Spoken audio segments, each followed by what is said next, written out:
So we got about maybe 15 questions or so.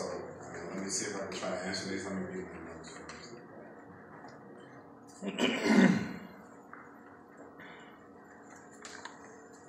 All right, so let's start. The first question was, what are we doing with homelessness actively in this community? And so that is one of the bigger discussions that I've been having with council, and the council's been discussing, obviously, since I've been here over the last month and a half to 2 months. I do believe there has been a proposal discussed to really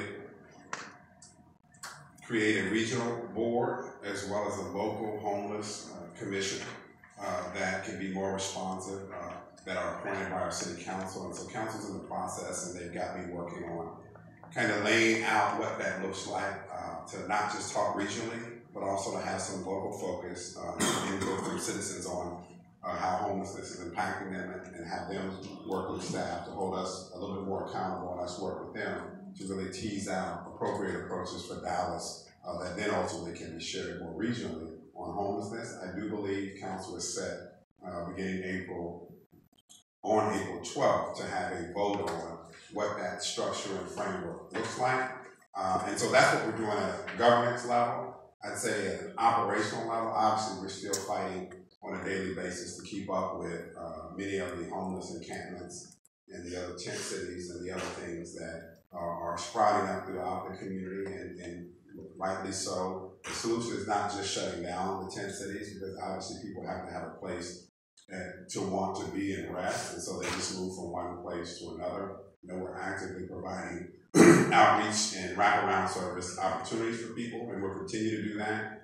But one of the things that recently happened was I proposed a new organizational chart and wanted to put some emphasis on homelessness. And so there will now be a department or office that specifically deals with homelessness. We're going to begin, and we're working on collapsing and moving people around in our organization that work and deal with homelessness, to put them under a leadership structure that focuses simply on that. We're currently under housing, which is related, because obviously the long-term solution is housing stability. But we've got so many other housing-related issues and concerns that sometimes they got kind of lost, and nobody really owned it because it was spread out throughout the city between sanitation department, public works, housing area. So this will provide some unified governance under one person with other community service related functions. And so I do believe as we onboard and begin to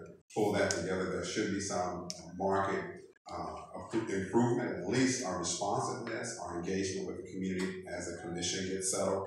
And then, as I said before I got here to the city council, we needed to be the lead convener on homeless issues in the region, since we're so heavily impacted, and control the discussion. We may not provide all the services, but we need to demand, as we fund people, that they're accountable and responsive to coming up with better solutions that are more connected and more strategic, that tie in many of our partners from the outside world to really have a light shine on what we're needing in the city of Dallas. And so that's what we're doing. We're still dealing with encampments, but we've got to get to a bigger solution and work with our partners better and hold them more accountable, and get out of the city in and of itself and see what other communities are doing that are successful, see how we can orient some of those ideas to the city of Dallas, but sensitize people to understand that homelessness is not a crime.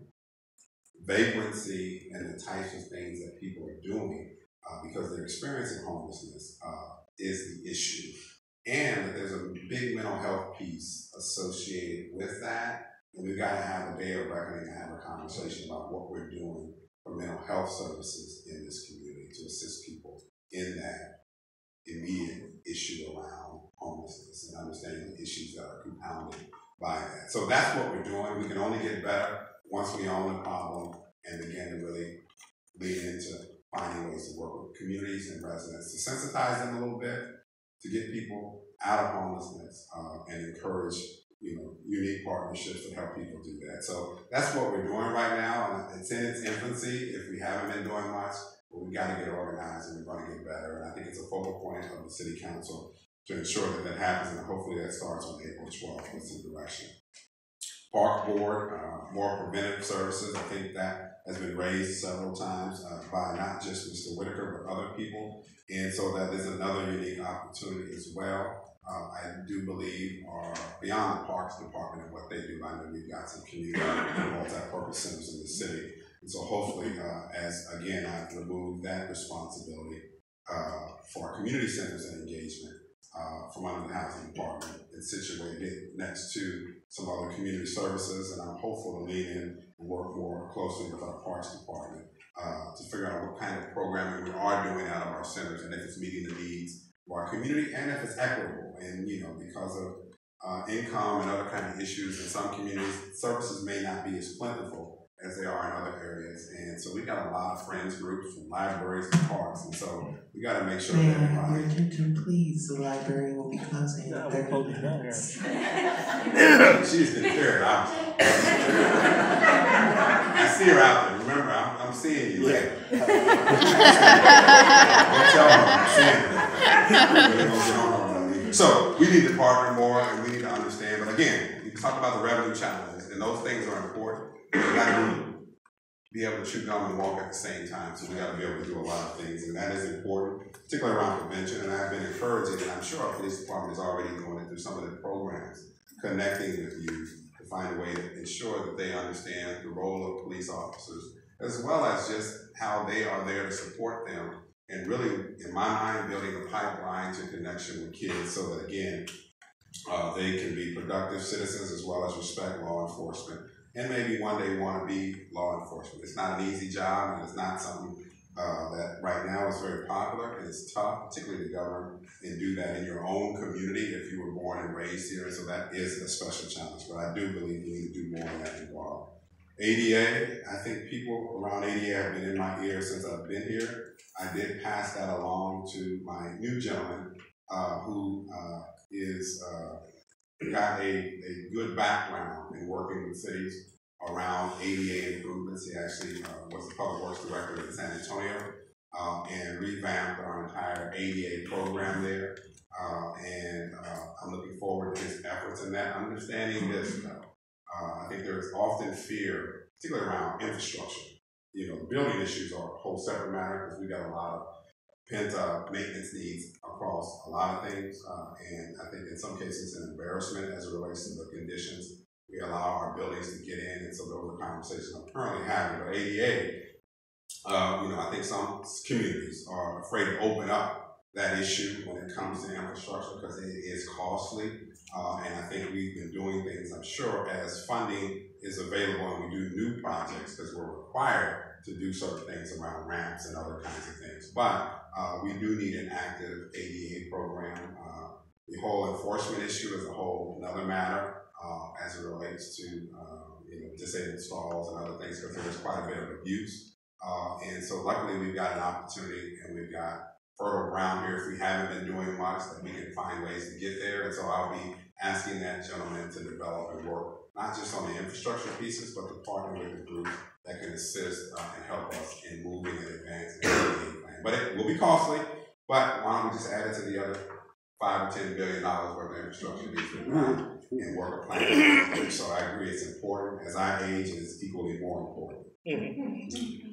Additional library funding, friends, and 20% of the material. You have been the only one that has been very specific about how much you want and where you want it, and so I can appreciate that. I think, let me look back at this chart to give some perspective. I think we spend, $30 million on an annual basis is what I had for library, and that equated to, let me get to the percentage, that equated to about 2% of the budget. So that is a small amount out of $1 billion. So perspective, in little old Tacoma, it was 6% of our budget. Right? And that's with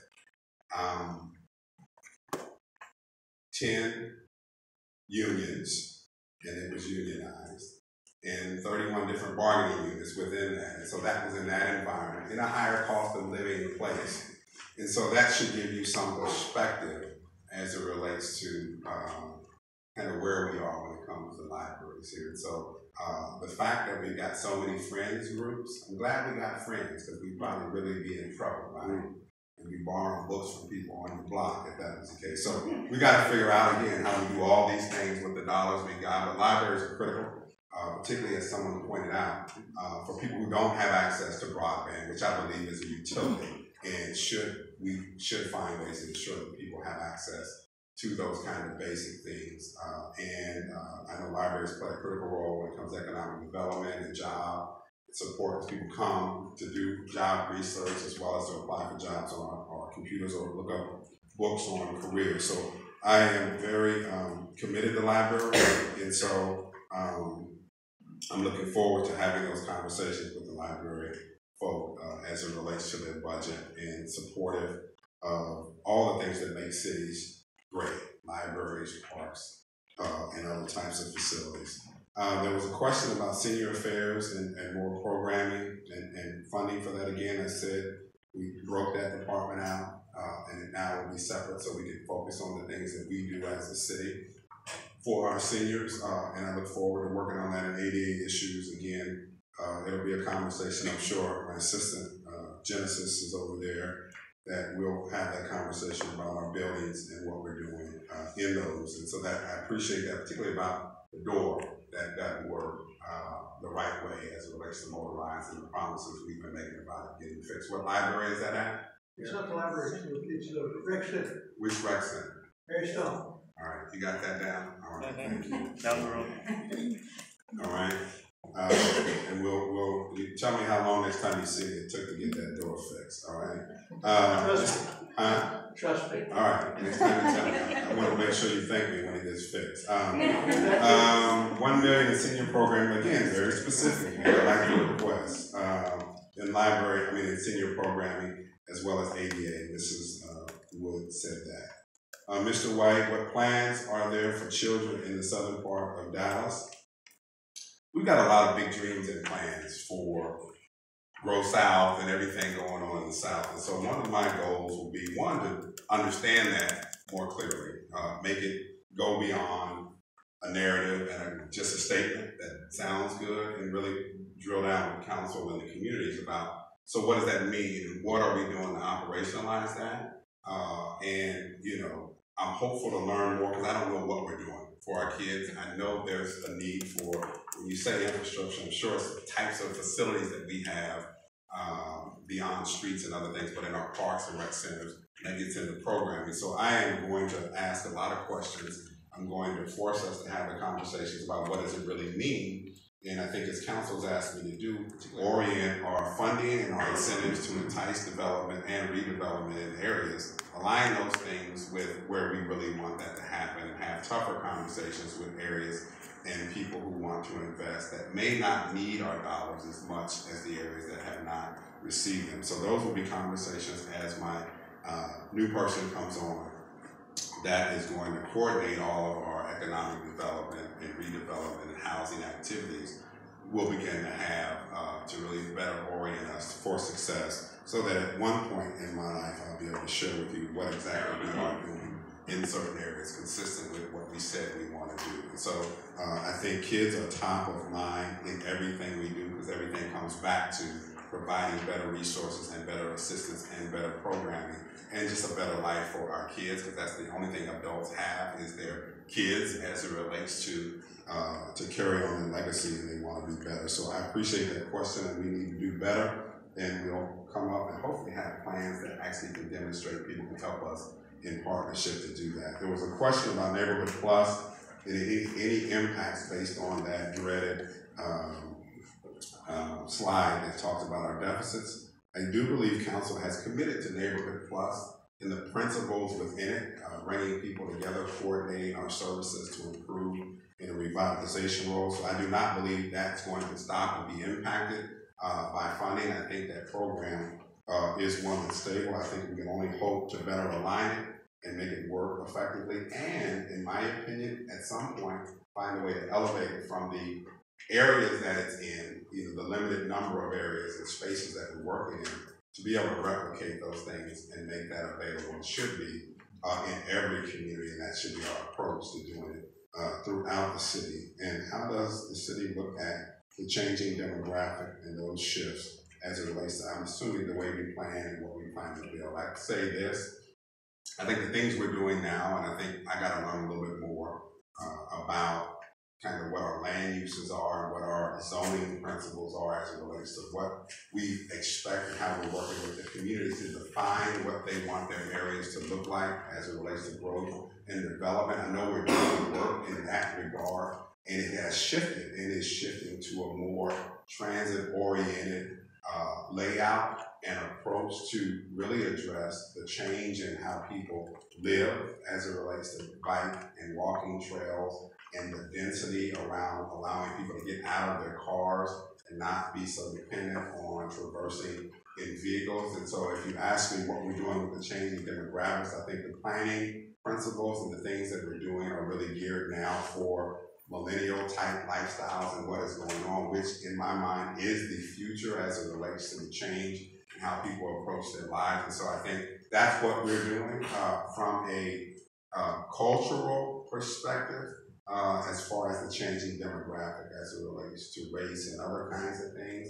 Not quite sure what we're doing there. I know we are investing heavily in educational related resources for people who are not English speakers and other types of programs, I'm sure, around early adult education and things of that nature that play into economic development and job preparation and families as it relates to lifting them up. And so I always say the best thing to deal with affordable housing and other kinds of issues in our community is get a person a good job so they can have a decent ways to afford housing in the community. In addition, we've got to bring back the middle class in Dallas, as I understand it, and begin to have housing that will facilitate people not wanting to live in Lancaster and Duncanville and DeSoto and all those other cities that don't really matter, but keep them here in Dallas. Don't tell them that they say right. So that's what we're doing, and that's how we're planning, and I think we're going in the right direction there. There was a question about needing to invest in law enforcement personnel and that they are in a real bad way as it relates to concerns about our pension. I would say yes, I think we are investing. Obviously, we can always find a way to do more, but again, we've got to do that in balance with all those other needs as it relates to providing services. And I typically say, again, that, if I told somebody without telling them what city it was, and I said, listen, you need to go to this place because they've got the best police force, the best fire personnel, and that's where they spend all of their money, and just come there. That's what they got good. I don't know how many people I could get to come there because I had to explain to them, well, because they'd ask me, well, do they have good parks? Do they have good library systems? Do they have great schools? Do they have areas for me to go out and enjoy myself for leisure? And if I just said, no, they don't have any of that, you got to go to the suburbs. But if you want to, spend some time with an officer or ride on a fire truck, hey, we can do that all day. I don't think I get a lot of people living there. And so we got to be able to do all those things. And safety is important because you can't have a good neighborhood if it's not safe, if people don't feel safe and nobody will live there.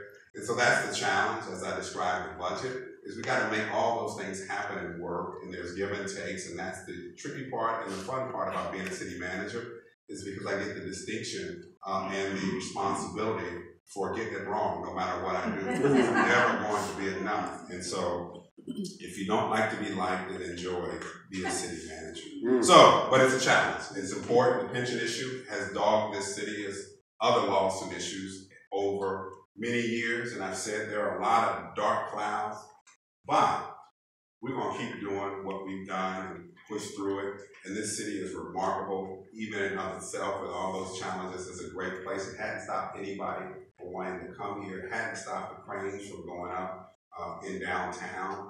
And I'd say if I can get more activity outside of downtown and in our neighborhoods and in those communities that we have not invested in, I think Dallas would be a much happier place because people will feel like people are listening to them and they're investing in them and they care about them, and that we mean what we say. One of the pieces that I'm struggling and trying to make sure that we can do is keep our credibility up. And so if I say it, we need to make it so. And if it's not going to ever happen, I need to tell you that today, so you quit dreaming about it. And so I don't sell pipe dreams. And so, but we do love our law enforcement officers, and it is not a good time to be an officer anyway. It's a little better than a year ago or 2 years ago. And my nephew is a law enforcement officer. He ain't never happy. So I get it, and it's not a good time. And so it's tough. It's not an easy job. It's not a job you just go, hey, I want to go apply for a job, be an officer today. No, you gotta love what you do. You gotta love helping people. And you gotta understand that in most cases, every time you see someone, they don't want to see you. Different from a firefighter. Because they always, people want you to come and the house on fire. And if you're sick, they want you to be there. So again, I can appreciate that. And that's a good conversation to have, and we'll have that. And we gotta show them love when we have to show them love, and that's all the time. Other potential revenue opportunities, I would say we've got a limited revenue bag, and the state, is trying to continually pull from that bag and move things away from us. As I said, property taxes and sales tax are the big two, and we can dabble in other little revenue sources here and there. We don't have the benefit similar to other places that I've been, San Antonio or Tacoma, where we own our own utility as it relates to power. And so we have these conversations and these dire straits in San Antonio every year. And we'd be in the hole going in the budget, and it would we'd be blessed by the Lord to have a very hot summer.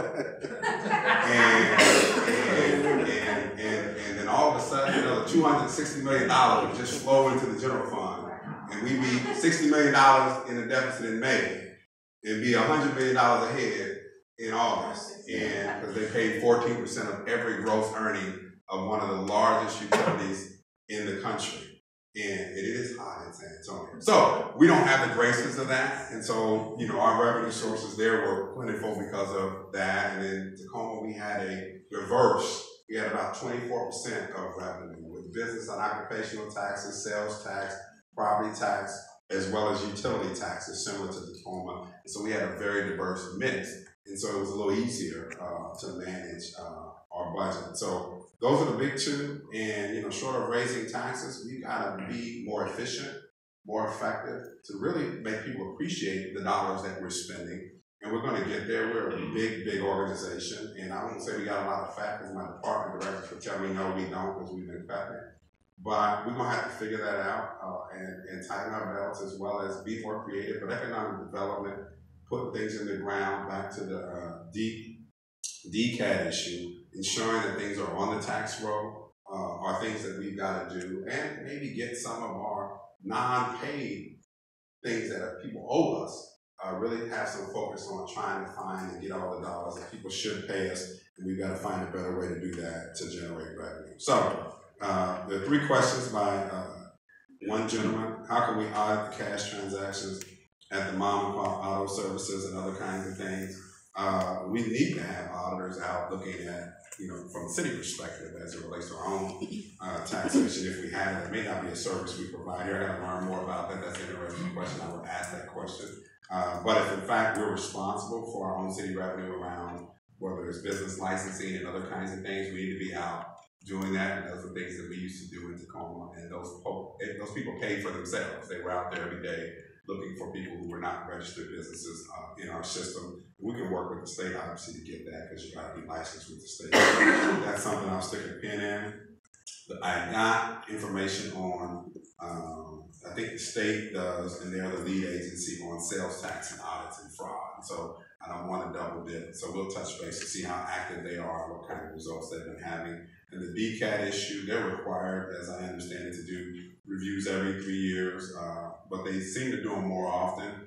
They do about 60% every year is what they do. If they can do better, I think we've got people, obviously, if you're talking about legal additions and other kinds of things that in our building department, if they are responsible for going out and seeing people doing work without permitting, that maybe we need to do a better job to do that. But I think we've probably just been trying to keep pace with the level of building activity that's going on in this community, and we're already stressed, in my opinion, hearing from some folks about our level of service and our quality of service already.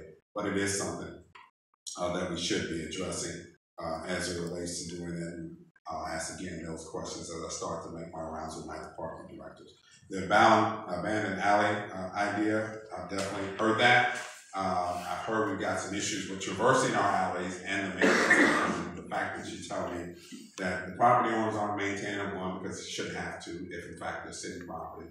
The fact that we haven't maintained them, I think I would love for you to place a call to somebody and talk about that particular alley, and so that we can figure out what we should be doing if in fact it is, destroying people's backyards and property and not making it safe. So I would encourage you to call that alleyway in, just so that you can then come and tell me how long it was until we actually got out there. But you need to do it if it's something that is a problem, but I'll ask the question if in fact we've got a thought about abandoned alleys and finding a way to turn those back over. I know I do that and encourage that with vacant lots on next to people's properties, giving people an opportunity to expand their use so that it gets us out of the maintenance business, so we save money there and put property back on the tax roll. Are we going to hire more police officers, particularly in our narcotics area? And you just had to say something about firefighters to make them feel good too, so I appreciate that. You know what? I think we are struggling in some respect, given all the issues, as the gentleman said, to keep the officers that we currently have, and so we're trying to make pace on doing that. And but I think there was a increase in authorized personnel over the last couple of years. We just, in my opinion, as I've understood, we thought about and wanted to hire many more. I think it was 500 I heard, and we're just getting not a lot of people in our classes as much as we used to. I think just again because of the tough nature of the job in this moment out there for law enforcement people. And I think it's a difficult job. I mean, in some cases you can go to jail for doing your job. In some cases, if in fact split moment decisions in a bad way. I think it is a tough job to have, and I have a lot of respect for our officers. But and we need to hire the ones that we're losing, hire back more to deal with our attrition issues, and then go from there. I really need to get more perspective on the benchmark of where we are in comparison, in my opinion, other cities as it relates to the level and amount of force we have. I do understand in some cases we do have more officers than some of our similarly situated communities our size. So, but it's all different. It's all relative to our urban nature and the issues we've got to deal with here. So that is absolutely all of the questions that I think I was asked.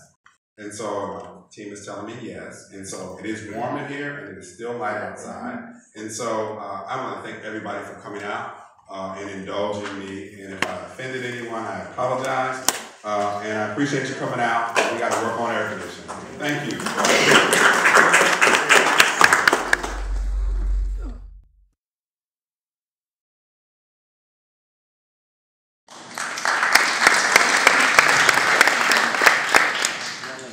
So Good food truck.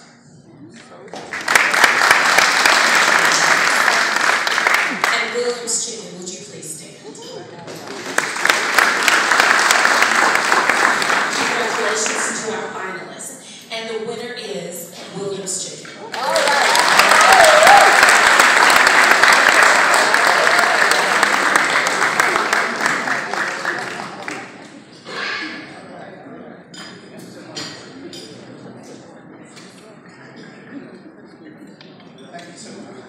Good afternoon. On behalf of the great God that I serve, by way of Jesus Christ, I accept this award because I know that He did it.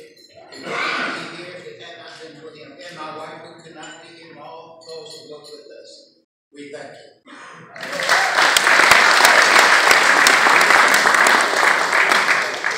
This is such an honor. I appreciate it. On behalf of Encore, I accept this beautiful award and just appreciate what's going on in District 3. I'm a proud resident of District 3. Close and personal what our country group has done in our community, and I'm just proud to be a part of it. Thank you.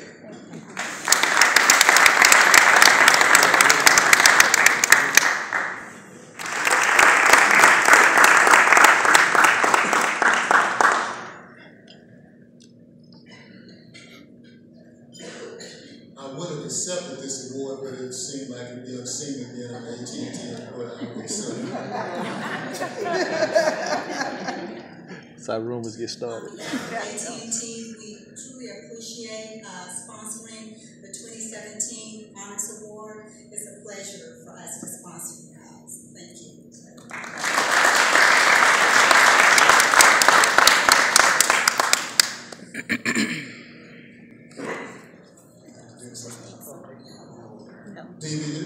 We'll pray the honor to be here, and hopefully we'll be able to come back again next year. So,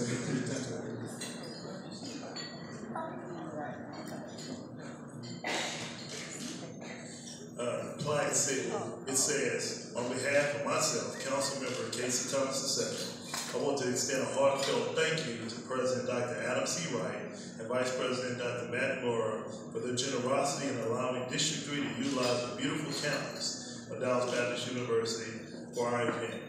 Also included in my thank you is their amazing staff for their commitment to making this event so successful.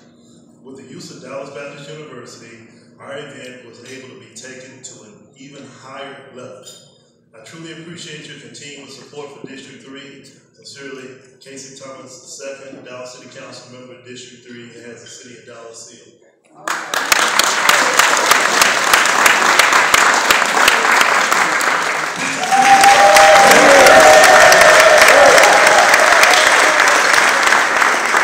So you see how we do in District 3.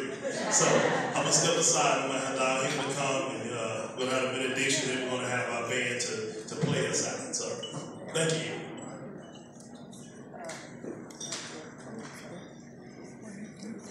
cheering like that, y'all gonna have me running something. That's my voice, not that. She's not taking it something. Being an old boy from District 3 myself, you know, I say on my radio show, I speak your clip.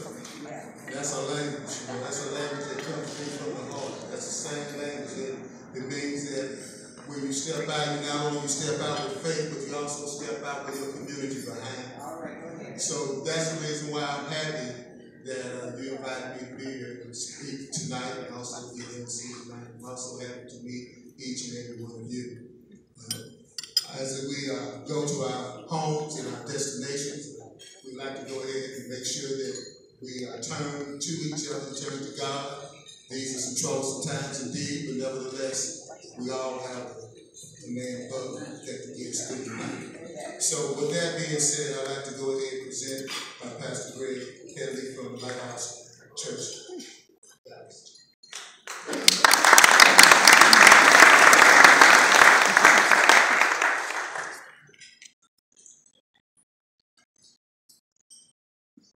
Just before I pray, could you join me in saying thank you to our councilman for hosting us?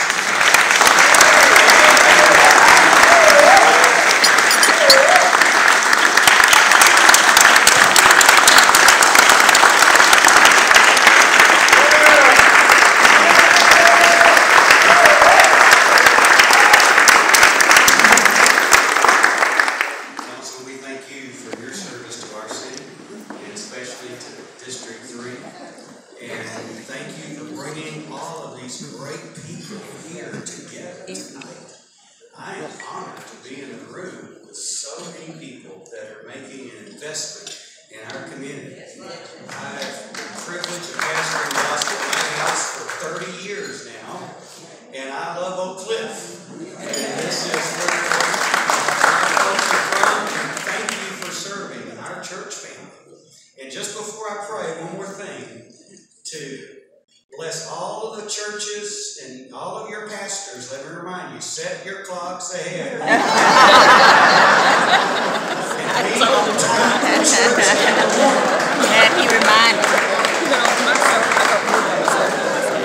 I'm thinking like a pastor now, so I appreciate this table over here, these men and women in blue. You sleep.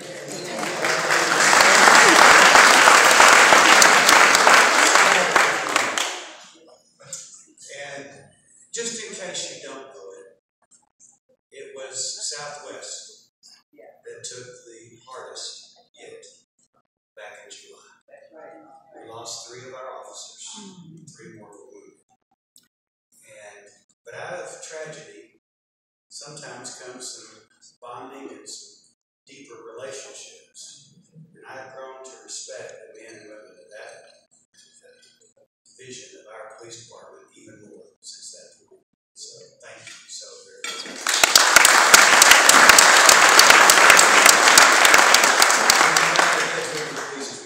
Father, thank you. Thank you for Dallas Baptist University. Thank you for this beacon on this hill that has such a prominent role in educating students from around the world, but also blessing us here in Oak Cliff. Father, thank you for the women and men in this room tonight that have been honored for their service, because we know that those who serve have a special place in your heart. You said a cup of cold water given in your name will not lose its reward. And in this room are men and women that have faithfully and effectively served this community. And we thank you for them. Pray your blessing upon them as they go home tonight. Pray your blessing upon their families, their businesses, their churches, our schools, and our community. And Father God, we just pray that you will be honored in all that we do. In Jesus' name.